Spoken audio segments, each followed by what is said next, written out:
ஏன் அப்படி வெட்ட வந்தாங்க? என்னதான் பிரச்சனை அவங்களுக்கு? ஆப்போசிட்ல வந்து ஒரு பையன் ஓடி வந்தான்.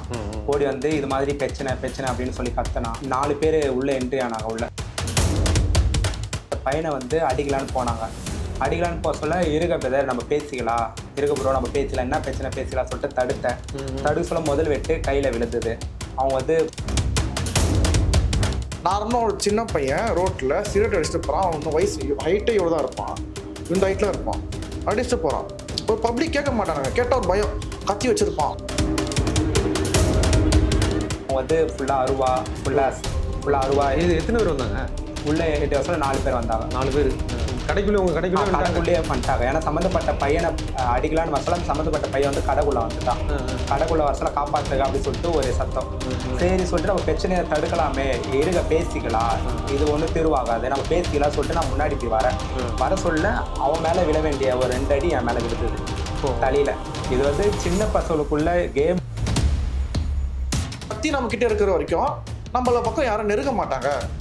ஸோ அது ஒரு ஃபேஷனாக ஆரம்பிச்சிருச்சு. இப்போ உதாரணத்துக்கு ட்ரெண்டில் இந்த ஜென்ரேஷனில் பார்த்தீங்கன்னா அதுமாரி வீடியோ தைரியமாக கத்தி எடுத்து ரீல்ஸ் பண்ணுறதும் சரி, அதுமாரி ஆகிட்டு வருது. ஏன்னா வெட்ட வந்தவங்களே வந்து முகம் தெரியாதவங்க இல்லை, என்னை நன்கு அறிந்தவர்கள் தான். பெரிய பெரிய பதவியில் இருக்கிறவங்களே வந்து நேரடியாகவே எனக்கு மிரட்டல் கொடுத்தாங்க. என்னுடைய கட்சிக்கு வந்துரு, என்னுடைய அமைப்புக்கு வந்துரு. ஏன்னா நான் டிஒஎஃப்ஐல சேர்த்து முன்னாடி வரைக்கும் எனக்கு பிரச்சனை அவ்வளோ இல்லை. இந்திய ஜனநாயக வாலிபர் சங்கத்தில் சேர்ந்து ஒரு பொறுப்பில் வந்து ஒரு 4 பேர் ஆர்கனைசேஷன் பண்ண சொல்லதான் யூஸ் பண்ணி ஒரு 4-5 சாவு கிட்ட நடந்திருக்கு இந்த ஏரியாவில். எப்படின்னா அவன் நைட்டு ட்ரக்ஸ் அடிச்சா நான் காலை செத்துறான். ஹை டோசேஜ் ஆகி கோமா போய் இறந்துறாங்க, நரம்பு வெடிச்சு செத்தவங்க இருக்காங்க. அதாவது அந்த இன்ஜெக்ஷன் பேர் வந்து இவங்க வந்து போதைக்கு அடிமையா இருந்தாங்களா? போதைனால மட்டும்தான் இந்த சம்பவம் நடந்திருக்கும். போலீஸ் தரப்புல இருந்து உங்களுக்கு நான் பாதுகாப்பு கொடுக்குறேன் பொருட்டாவே எடுக்கல. இதை ஒரு பாதுகாப்பு தர இல்லை ஒரு என்கரேஜ் பண்ற மாதிரி இல்லை பண்ணுங்க நாங்கள் இருக்கிறோம் அப்படியெல்லாம் அவங்க தரப்புல தான். இப்போ இது வரைக்கும் நான் வெளியே போக நான் பயப்படவே மாட்டேன் நிறைய விஷயத்துக்கு. இப்போ நம்ம மக்களுக்கு நல்லது பண்ண நம்ம வெளியே போகிறத பார்த்தாவே பயம் வருது. இப்போ இதே ரோட்ல கஞ்சா வச்சுட்டு நான் சுத்தின்னு என்னை எவனும் கேட்டிருக்க மாட்டானே. சின்ன ஸ்கூல் பசங்களுக்கு கிடைக்கிற அளவுக்கு வந்து ஏன் சாதாரணமான ஒரு பொருளாகுது. ஒரு ரயில்வே ட்ரக்ஸ் ஒரு யூஎஸ் அமெரிக்காவில் பார்த்தீங்கன்னா நார்மலாக வந்து அவன் யூஸ் பண்ணுறதுக்கு பயப்படாது. தான் கொக்கைன் பவுடர், எல்எஸ்டி ஸ்டாம்பு அந்த மாதிரி விஷயம் வந்து நார்மலாக தமிழ்நாட்டில் இருக்கிற. நீங்கள் என்ன படிச்சிருக்கீங்க? உங்கள் ஃபேமிலி பேக்ரவுண்ட்லாம் என்னது? எத்தனை பேர் கூட பிறந்தவங்க? அப்பா அம்மாலாம் என்ன பண்ணுறாங்க? நான் 10th தான் படிச்சிருக்கிறேன். அப்பா அம்மா இல்லை. அப்பா இப்போவே இறந்து ஒரு 13 வருஷம் இருக்கும். அப்பா இறந்து. குடும்பத்தை நீங்கள் தான் பார்த்து? ஆமாம், குடும்பத்தை நான் தான் பார்த்துக்கிறேன். அம்மா இறந்து இப்போ தான் ஒரு 4 நாளைக்கு முன்னாடி 1 வருஷம் ஆகுது அம்மா இறந்து. கூட பிறந்தவங்க 4 பேர், அக்கா, அண்ணன், நான், கடைசியாக தங்கச்சி 1 பேர். லாஸ்ட் இயர் வந்து எங்கள் அம்மா இறந்துட்டாங்க. அம்மா இறந்ததுக்கு கூட என்னை வெட்டின அந்த சம்மந்தப்பட்ட பையன் வந்தான். அதுதான் இங்கே ஒரு ஆச்சரியம். வந்து இப்போ அதை இப்படி ரன் பண்ணுற மாதிரி ஐடியா இருக்கா இல்லை பயமாக தான் இருக்கா? வெளியே போகிறதுக்கே நம்மளுக்கு பயமாக தான் இருக்குது. இப்போது இவ்வளோ நாள் நான் 28 வயசு ஆகுது. இந்த 27 வருஷமாக நான் பயந்ததே கிடையாது வெளியே போகிறது. குத்திட்டாங்களோ?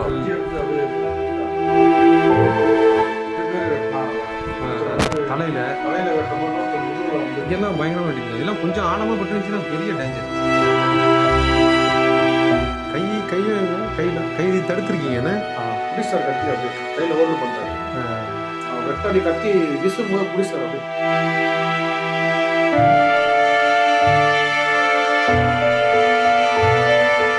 வணக்கம். தமிழ்நாட்டில் போதை கலாச்சாரம் அதிகமாக இருக்குது. அதுவும் இந்த குறிப்பாக அந்த 4 ஆண்டுகளில் மிகப்பெரிய அளவில் இளைஞர்கள் மத்தியில் போதை கலாச்சாரம் அதிகமாக இருக்குது தான் தரவுகளும் சொல்லுது, செய்திகளும் சொல்லுது.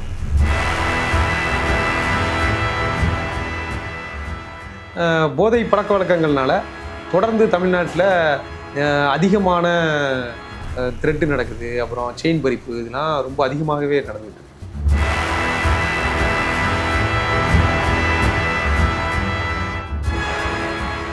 இதே மாதிரி ஒரு சம்பவம் பீக்கக்கரணை பகுதியில் தேவநேச நகர் அப்படிங்கிற இடத்துல ஒரு டிஒய்எஃப்ஐ நிர்வாகி அவர் மேலே போதை அதிகமாக தலைக்கேறி இவர் எங்கே நம்மளை மாட்டி விட்டுருவாரோ அப்படிங்கிற ஒரு பயத்தில் அவருக்கு தெரிஞ்ச சில முகங்களே அவரை தாக்குதலுக்கு உள்ளாக்கியிருக்காங்க. போதை தன்னுடைய நண்பனையே கொலை செய்கிற அளவுக்கு கொண்டு போய் விட்டுருக்கு.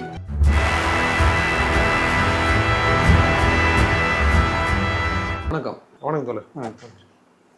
சம்பவம் நடந்த அன்னைக்கு நீங்கள் எங்கே இருந்தீங்க? நான் வந்து cheap and best cleaning service ஒன்று ஆஃபீஸ் வச்சுருக்கிறேன் ஏரிக்கரை சைடில். அப்போ என்னுடைய ஆஃபீஸில் கணக்கு வழக்கை நான் பார்த்துட்டு இருந்தேன். அப்போ அப்படி பார்த்துட்டு இருக்கிற சொல்லும்போது ஆப்போசிட்டில் வந்து ஒரு பையன் ஓடி வந்து இது மாதிரி பிரச்சனை அப்படின்னு சொல்லி கத்துனான்.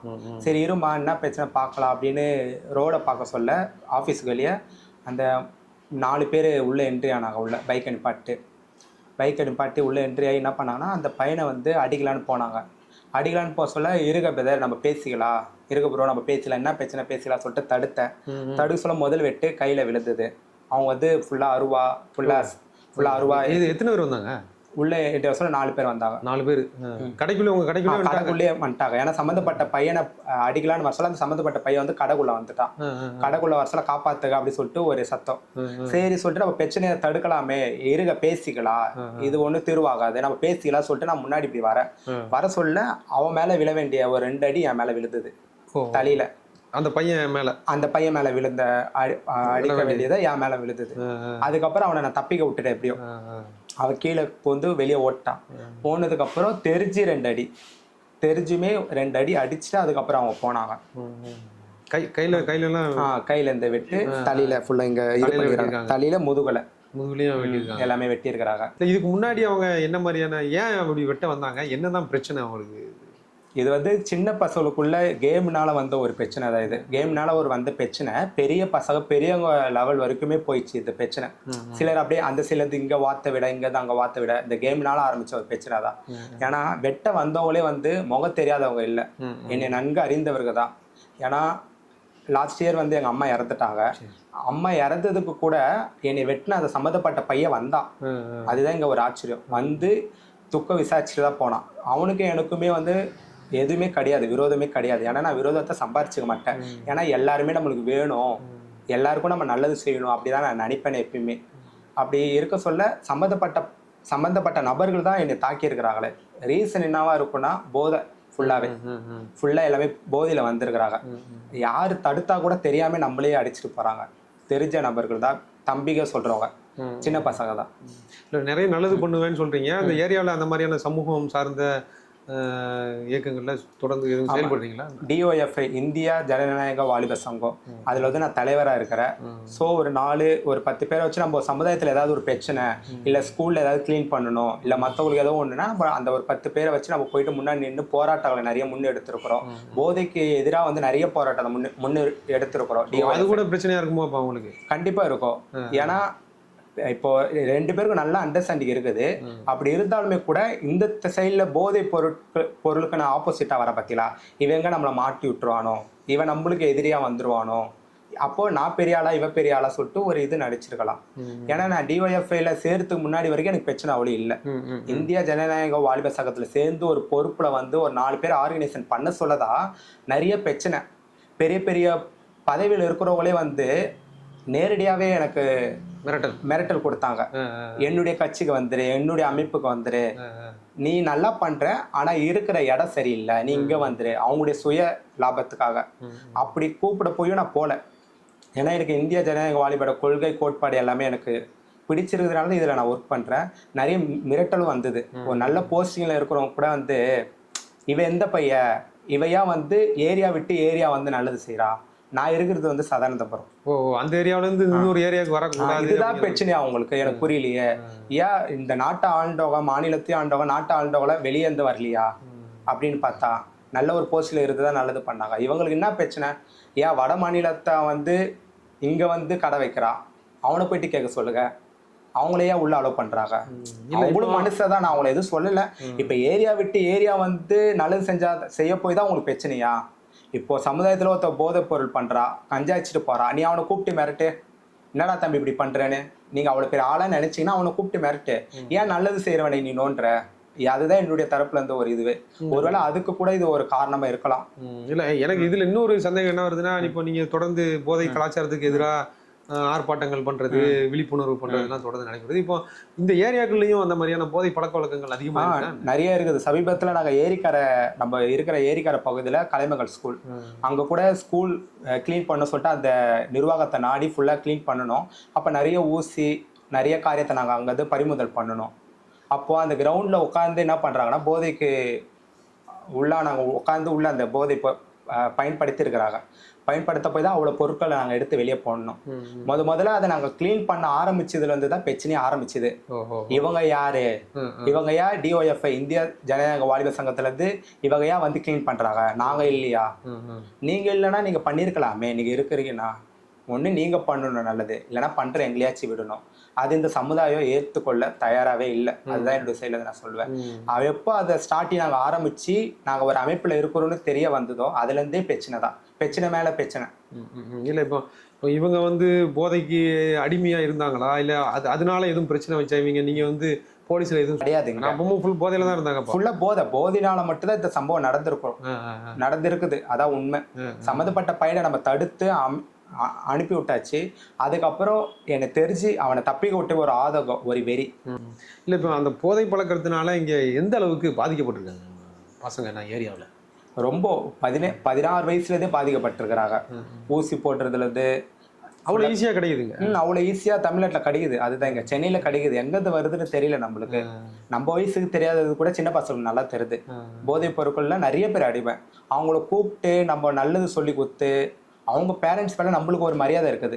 மணி தாமஸ்னா யாருன்னு தெரியும் அந்த பகுதியில். ரொம்ப அதை 16 வயசுலேருந்து எடுத்துக்கிட்டீங்கன்னா நிறைய பாதிப்பு தான் உள்ளாயிருக்கிறாங்க நிறைய பேர். அதுலேருந்து நிறைய பேர்னால வெளியே வர முடியல.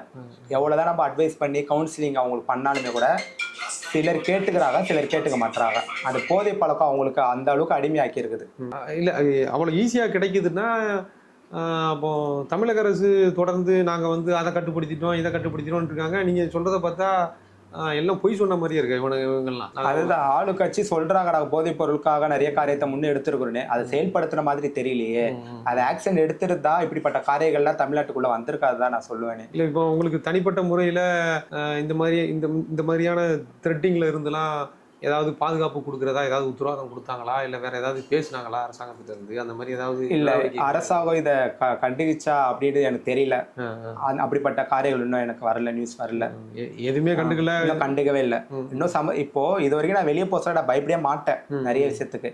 இப்போ நம்ம மக்களுக்கு நல்லது பண்ண நம்ம வெளியே போறத பார்த்தாவே பயம் வருது இப்போ. ஏன்னா நம்மளுக்கு நல்லது பண்ண போய் தான் நம்மளுக்கு பிரச்சனையே வருது. இதே ரோட்ல கஞ்சா வச்சுட்டு நான் சுத்தின்தான் என்னை எவனும் கேட்டிருக்க மாட்டானே. அது நம்ம அதுவே பண்ணிருக்கலாமோ சில இடத்துல அப்படிலாம் நான் யோசிப்பேன். சொல்ற தப்பாச்சு. அதுக்கு எங்க நல்லது பண்ண போய் தான் நிறைய பேருக்கு பிரச்சனையே. இவன் நல்ல இப்ப சில நேரத்துல ஜட்ஜ்மெண்ட் பண்றாங்க, நம்மளை பார்த்து முகத்தை பார்த்து ஜட்ஜ்மெண்ட் பண்றாங்க, இவன் இப்படியா இருப்பானோ அப்படியா இருப்பானான்னு சொல்லிட்டு. ஆனா பண்ண வேண்டியவனை பண்ண மாட்டாங்க, திருத்த வேண்டியவனை திருத்த மாட்டாங்க. நம்ம நல்லது செய்யற பாருங்க, அவங்களதான் கூப்பிட்டு தம்பி என்னப்பா பண்ற, நாங்க இருக்கிறோம் இங்க, நீயாப்பா பண்ற. நல்ல பெரிய பெரிய பதவியில இருக்கிறவங்க அவங்களே நம்மளுக்கு நேரடியாவே மிரட்டல் கொடுத்தாங்க, நீ இந்த பக்கம் வரக்கூடாது, இந்த பக்கம் நீயா கடை வச்ச, பிசினஸ் சார்ந்ததா, பிசினஸுக்கும் ஆப்பனண்டா வராங்க. சில இந்த போதை பழக்கத்துக்கு உள்ளானவங்களை கூப்பிட்டு எனக்கு எதிராக ஏவி விடுறாங்க. அது மணி தாமஸ் வந்து சதானந்தபுரத்துல இருந்து இங்க ஏரியா விட்டு ஏரியா வரான். அவனை நம்ம வளர விட்டுறக்கூடாது, அவனை வந்து இந்த பகுதியில் வளர விட்டுறக்கூடாதுப்பா, நீங்கள் என்னன்னு பாருங்க.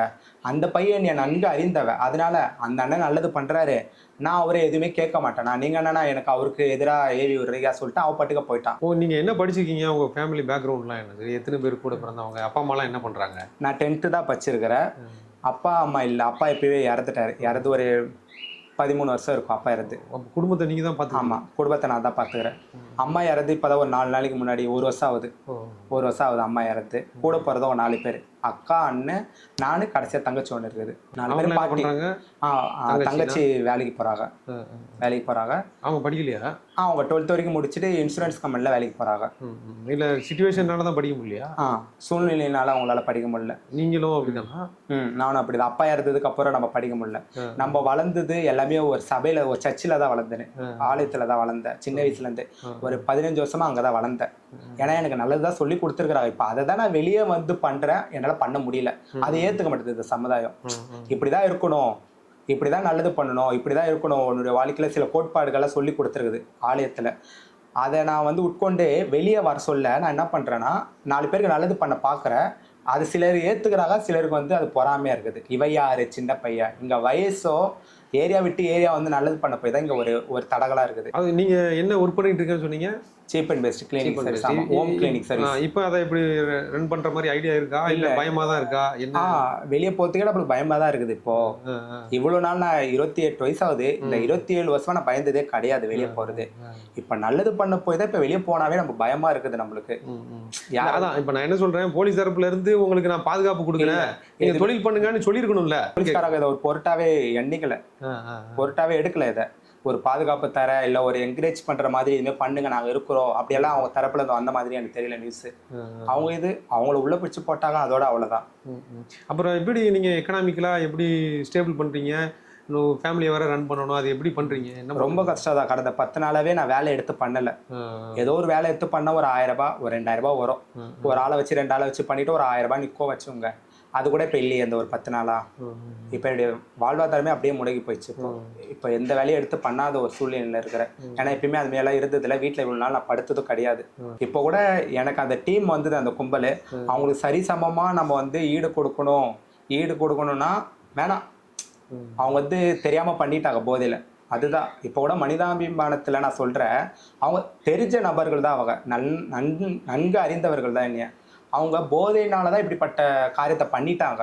இப்போ கூட நான் பயந்து பேசுகிறேனோ இல்லை பயந்து இப்படி இதாகிட்டோனோ கிடையவே கிடையாது. நான் சமாதானமாக போகலாதான் நான் நினைக்கிறேன். ஏன்னா எனக்கு அப்புறம் என் தங்கச்சி இருக்குது, என் பாட்டி இருக்கிறாங்க, என் வாழ்க்கை அவங்கள நான் பார்க்கணும்ல. இது ஒரு காரியம் சொல்லிட்டு எனக்கு இன்னும் நிறைய காரியங்கள் நல்லது செய்யணும்னு சொல்லிட்டு இன்னும் சமுதாயத்தில் நிறைய காரியங்கள் இருக்குது, நிறைய கடமை இருக்குது, ஃபேமிலிக்கும் சரி சமுதாயத்துலேயும் சரி. அப்படி இருக்க சொல்ல நான் இவங்களுக்கு சரிசமமாக மோதலன்னு ஆசைப்படலை. ஏன்னா அது வந்து கடவுள் பார்த்துப்பாரு. ஃபேமிலியை ரன் பண்ணதுக்கு அடுத்த கட்ட நடவடிக்கையா என்ன யோசிச்சிருக்கீங்க, என்ன பண்ண போறீங்க? இல்லையே, எப்படி என்ன பண்ணுறதே தெரியல. அடுத்த வேலை எடுத்து பண்ணாதான், நான் போனாதான், ஒரு வேலைக்கு போய் பண்ணாதான் காசு வரும். இப்போ என்னால் நடக்க முடியாத ஒரு சூழ்நிலையில தான் இருக்கிறேன்னு. இது இன்னும் மேக்ஸிமம் இன்னும் 2 மாதம் ஆகும் ரெடி ஆகிறதுக்கு. டாக்டர் தரப்புல இருந்து சொல்லியிருக்கிறாங்க.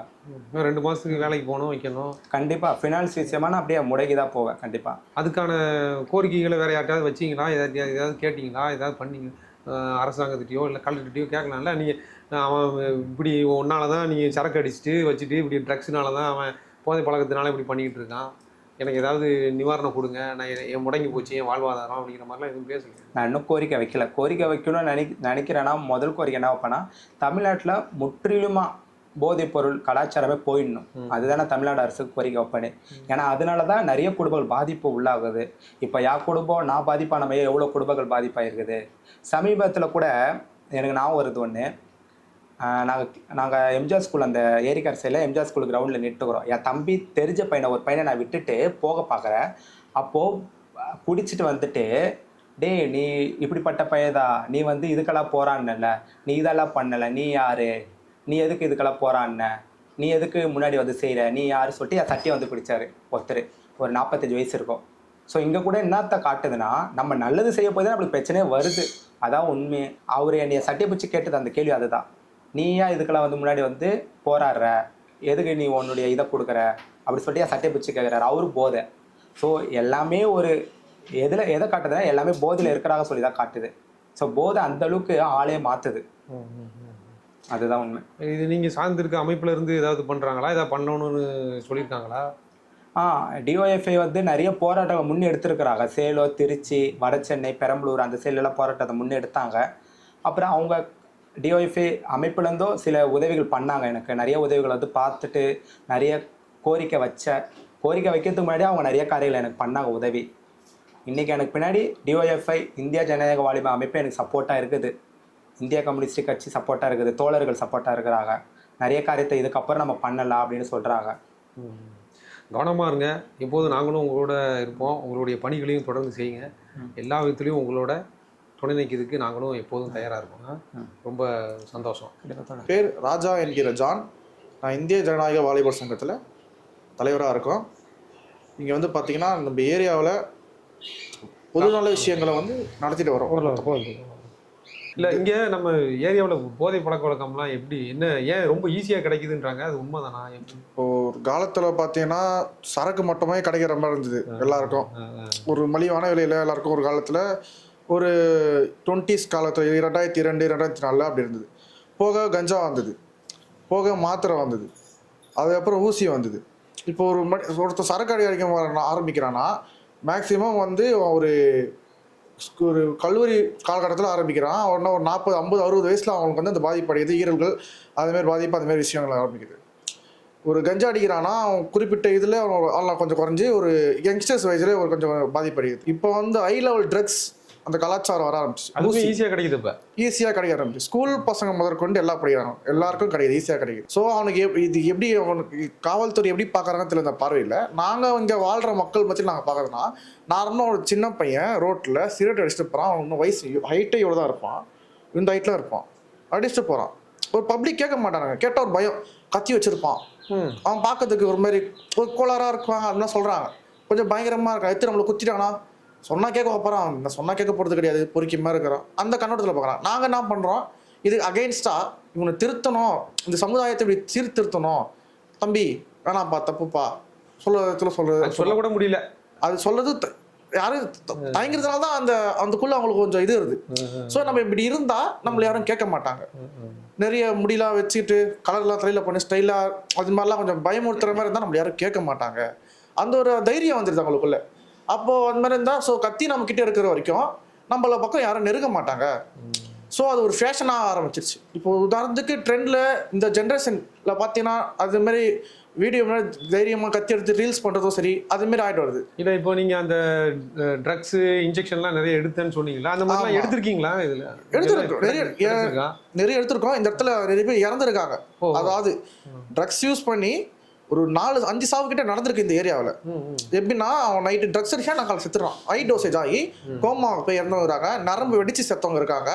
அதாவது அந்த இன்ஜெக்ஷன் பேர் வந்து நார்கோட்டிக்ஸ் சைட்லேருந்து வந்து ரிசர்ச் பண்ணாங்க. டைட்டால்னு சொல்லுவாங்க, டைட்டால்னு போதை மாத்திரை. அதை வந்து போதை மாத்திரையை வந்து அவங்க யூஸ் பண்ணி நரம்புல வந்து இன்ஜெக்ஷன் பண்ணும்போது அந்த நரம்புல வந்து பார்த்தீங்கன்னா நார்மலாக டாக்டர் வந்து ஒருத்தர் இன்ஜெக்ஷன் எக்ஸ்பீரியன்ஸாக டிகிரிவான டாக்டர் இன்ஜெக்ஷன் பண்ணும்போது அவர் தெரியும் இந்த அளவு இந்த இது இருக்கு. இவங்க வந்து போதைக்காக வந்து எடுத்து அதை இன்ஜெக்ஷன் பண்றாங்க, அதிகமாக எடுக்கும்போது ஹை டோசேஜ் ஆகுது. அதில் பபுள்ஸ் கட்டி உள்ள வரும்போது அந்த நரம்புல வந்து பார்த்தீங்கன்னா அது லாக் ஆகி அது உள்ள நம்ம ரத்த ஓட்டத்துக்கு உள்ள போயிட்டு ஹார்ட் அட்டாக் வரும், இல்லைன்னா டப்புன்னு வந்து மூளைக்கிற நரம்புல வந்து ஹை டோசேஜ் ஆகி கோமாக்கு போறாங்க.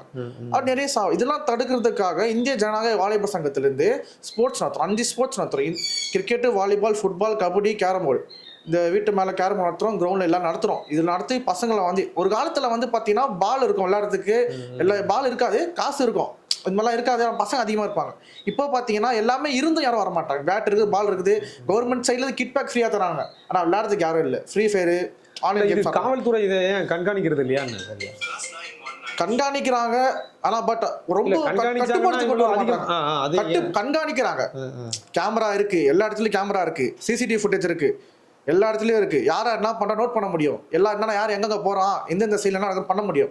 கண்காணிக்கிறாங்க, கைக்குள்ள கட்டுப்படுத்தினாதான் எல்லாம் சரிப்பட்டு வரும். ஒரு இப்போ இவன் கத்தி தூக்குனா ஒருத்தன் பயப்படுறான்னு தெரியுது, லட்டி தூக்குனா பயப்படுற ஒரு விஷயம் இருக்குல்ல, அது இருக்குல்ல, அதையே கொண்டு வர மாட்டாங்க. அவங்களுக்கு தெரியும்ல. தமிழக அரசு என்ன சொல்லுது, நாங்க போதையெல்லாம் கட்டுப்படுத்திட்டோங்காரு.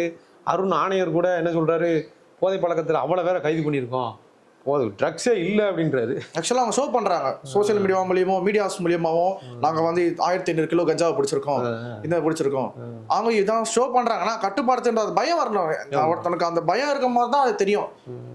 இல்லை இப்போ நமக்கு வந்து நமக்கு தெரிஞ்சது மேக்சிமம் ஒயின் ஷாப்பில் சரக்கு அடிப்போம், மிஞ்சி மிஞ்சி போனால் அந்த கஞ்சா தெரியும். நீங்கள் சொல்கிறத பார்த்தா உலகத்தில் உள்ள எல்லா ட்ரக்ஸும் இங்கே கிடைக்கும் போல சென்னையில். சப்ளை செயின் நடந்துட்டு இருக்குது ஒரு விதம். அது வந்து காவல்துறையை வந்து அவங்க டெக்னாலஜி எவ்வளோ வந்து கிரைம் போலீஸ் வந்து கண்டுபிடிக்கலாம், சில விஷயங்கள் இருக்குது அவங்களுக்கே கண்டுபிடிக்க முடியும். இப்போ அவங்களே மிஞ்சக்கூடிய அளவில் இங்கே வந்துட்டாங்க. ஏன்னா அவங்க வந்து கட்டுப்பாட்டுக்குள்ளே வைக்காததுனால கண்காணிக்கிறாங்க, கட்டுப்பாட்டுக்குள்ளே இல்லை. ஆக்சுவலாக அதுதான் முடிவு. இவங்க வந்து கட்டுப்பாட்டுக்குள்ளே இருந்தாங்கன்னா இவங்களுக்கு இருக்க மாட்டாங்க.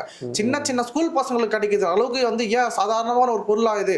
ஒரு ரயில்வே ட்ரக்ஸ் ஒரு யூஎஸ் அமெரிக்காவில் பார்த்தீங்கன்னா நார்மலாக வந்து அவன் யூஸ் பண்ணுறதுக்கு பயப்படாது. இதுதான் கொக்கைன் பவுடர், எல்எஸ்டி ஸ்டாம்பு, அந்தமாதிரி விஷயம் வந்து நார்மலாக தமிழ்நாட்டில் இருக்கிற ஒரு கவர்மெண்ட் ஸ்கூல் பையனுக்கு கிடைக்குது. செவ்வரி வச்சுட்டு போயிட்டு வந்து அடிச்சுட்டு வரானுங்க, நிறைய விஷயம் பண்ணுறானுங்களே. நார்மலாக அந்த நானே நிறைய தடவை பார்த்துருக்கேன், அந்த ஏரிக்கரை டவுன் உள்ள அந்த ஸ்டேஷன்கள் மேலேயே நடந்துன்னு இருப்பாங்க. நான் குரல் விட்டோன்னே ஓடுவானுங்க. ஏன் ஸ்கூல் பையனுங்க அந்த இருட்டில் என்ன வேலை, அந்த ஓட்டு வீட்டுகள் இருட்டு வீட்டுல என்ன வேலை, அந்த புதருவில் என்ன வேலை, எதெல்லாம் பண்ணுறான். ஏன்னா ஸ்கூல்ல இருந்து வரான் போகிறான், ஏன் அது நடக்குது. சின்ன கவர்மெண்ட் ஸ்கூல் பையன் அவனுக்கு எப்படி அந்த தைரியம் வரும், நான் யூஸ் பண்ணுறான், இதான் யாரை பார்த்துட போகிறாங்க. தென்னாவட்டா வந்து எல்லாத்தையும் எல்லாமே பண்ணுறது இருக்கு. நார்மலாக ஸ்கூல் பையன் போயிட்டு அந்த கடையில் போய் பார்க்குவாங்கன்னா கேட்டால் தராங்க. நார்மலாக கிடைக்கிற மாதிரி கைக்குள்ளே வரவங்களுக்கு அப்போனா பயம் விட்டு போயிடுச்சு. யாரும் கேட்க மாட்டாங்க, யார் கேட்க போகிறா? நீங்கள் அந்த ஊசிலாம் எடுத்திருக்கீங்களா? அங்கே எடுத்துருக்கோம், கிடந்ததெல்லாம் பார்த்துருக்கீங்களா?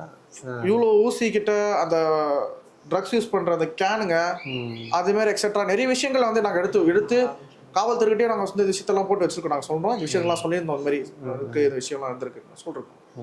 ஆனால் அது குறிப்பிட்ட ஆக்ஷன் நம்ம எடுக்கணும். கண்டிப்பாக எடுத்தால் தான் வந்து இது கட்டுப்படுத்த முடியும். இல்லைனா மென்மேலும் சில சம்பவங்கள் தொடர்ந்து நடத்தா. இந்த ஏரியாவில் பார்த்தீங்கன்னா 4 months 3 monthsக்கு ஒரு தடவை இந்த சமூகம்லாம் நடக்குது. இந்த கத்தி எடுத்து ஒருத்தர் குத்துறதோ, ஒரு மனுஷனோட ரத்தத்தை பார்க்கறது எவ்வளோ ஒரு கொடூரமான விஷயம். அவன் அப்போ எவ்வளோ ஒரு மிருகத்தனமாக ஒரு போதை வந்து அவன் மூளையோட செயல்படுது.